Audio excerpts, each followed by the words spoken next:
Hello everyone, and welcome back to yet another story. I'm standing beside a lake, and hence the noise that is made by the fountain. But well, I'm in the darkness, a little bit.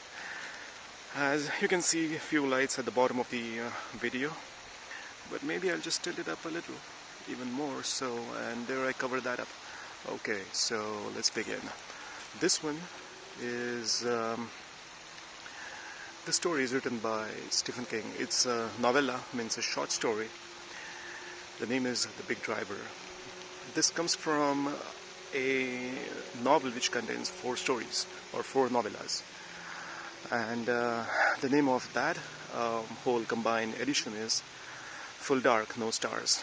And this is one of the 4 stories, The Big Driver. So here goes. This is all about a lady, a writer.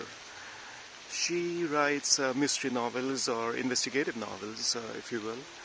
Her name is Tess Thorne. Now Tess Thorne writes novels, for a living. And she also does stand-ups for, she goes to events when she's called upon. Maybe a book show or to a library nearby her place. So she doesn't venture out that much, but if the library or a book event show is within 50 to 75 miles from her hometown or from her house. So this particular time she has been called upon by a librarian by the name Ramona Norville. Now Ramona Norville runs a library nearby her place, which is 60 miles from her house. So Tess is quite excited because it is near to her house, and she will be earning handsomely as well for 2 or 3 hours of her time in the afternoon. So she has a week to prepare, and she does that, and the week goes by fast. So she shows up that afternoon at 2 o'clock when she is wanted there, and she gets down to it. So the show, or the talk show, is a success the way she wanted it to be. There were quite a few people. She did the meeting and greeting and all that stuff, and then signing autographs, signing books, taking a few pictures with the people who know her and her books. So that being done, we get to the evening at around 5:30, when she's sitting with Ramona Norville in her office and sorting out the paperwork and all that, getting paid and all that stuff. Now Ramona escorts Tess to her car in the parking lot. So they're just having a little chat, a goodbye chat and whatnot. And Ramona suggests a shortcut to her house, which she happens to know, through a small, tiny town, which is not a big town, no one nearby, not much people, just a bar nearby, I guess. Yeah, which is there. So, which will cut down Tess's travel time by 15-20 minutes. And Tess is quite excited about that, because it's getting dark, and what better than a shortcut at this time? So she takes it. She's going on and on that road, and after a while, all of a sudden, she gets a flat tire. Just her luck, right? A flat tire in the darkness. The roads are not lit. She is away from anywhere. The GPS doesn't show that road on the map because it is not listed or not documented for some reason. It's hardly a road. It's a dirt road. So what can you say? And now she has no option but to call the towing company. So she just about gives 2-3 minutes before she's about to call, because she thinks there may be somebody living around who may just come down the road, give her a hand, get in the spare tire to set her going again. But wishful thinking. But in the end, there is someone. There's a truck that she sees coming by, and he comes just right beside her and stops, and out comes a big, huge guy, and smiles a sweet smile and offers to help her. So she's quite grateful, also wary, because she's all alone with this guy now, and keeps her distance. Now he fixes her tire and everything, so she is quite grateful, so she turns to pay him, takes out her purse, and this guy grabs her from behind. Well, that's that. That's that for her, and she screams, but there's nobody inside. So she's just standing there. Well, what would you do, right? I mean, she's there all by herself and screaming, but then he covers her mouth, drags her to the nearby shack, then through the shack and through the back door, and there he throws her to the ground, beats her up, and well, rapes her 2-3 times to unconsciousness. She's totally unconscious. She doesn't know what is happening. In the end, she just passes out, and he leaves her. So well, that's that. She is just lying there in the darkness, in the night. After a few hours, say, I think maybe 2-3 hours, she comes around, but she just comes around to find out that, well, she's in the shack, behind the shack in the ditch, and she's not alone. Well, it's not the big guy anymore, but there are 3 other bodies of women, dead bodies, who obviously were raped by this by this guy, and her first instinct is to go to the police, to call for help and all that. But after a while of reconsideration, she figures out that the people will be just calling her out for a publicity stunt, and saying that she just asked for it, you know.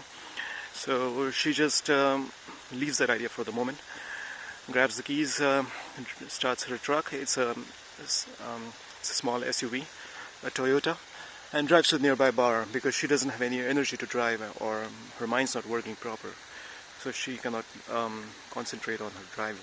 She drops the truck by the bar and calls an Uber and reaches home. She just sleeps in for 2 days, doesn't call anybody, and well, stays away from her friends and whatnot. Then she goes back to pick her car, the Toyota, and while she is picking the car up, she thinks that she should just go in the bar and speak to somebody and see if anyone knows that big guy there. Maybe he's a local, somebody has seen him there. So she steps in and comes across a lady by the name Betsy. Now Betsy, Betsy is quite a nice girl, and when Tess describes this person, Betsy actually knows that guy, and she calls him the big driver, because he's locally known as the big driver. So now Tess goes back home and does some research, and well, she eventually figures out that the librarian happens to be Big Driver's mother. Yeah.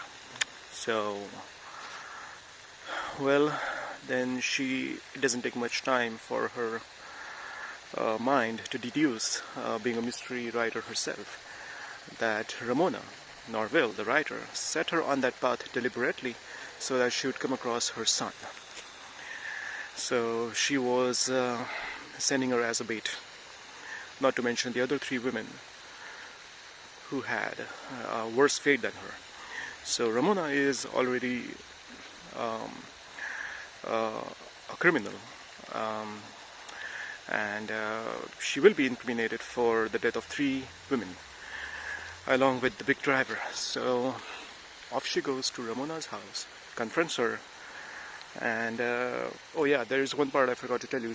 When she comes out of the shack, after gaining her consciousness, she finds a gun on the floor nearby. She picks it up, happens to be a small gun with with some bullets in it. She keeps that with her. Doesn't know why, but she does. And now she carries that same gun to Ramona's house, just to threaten her. But then in the end, the argument just gets heated up, and Tess kills her. Yeah, Tess kills her without any remorse, because Ramona is indeed, a culprit. So she kills her and finds the address of the big driver, her son, in her house, and goes to see him.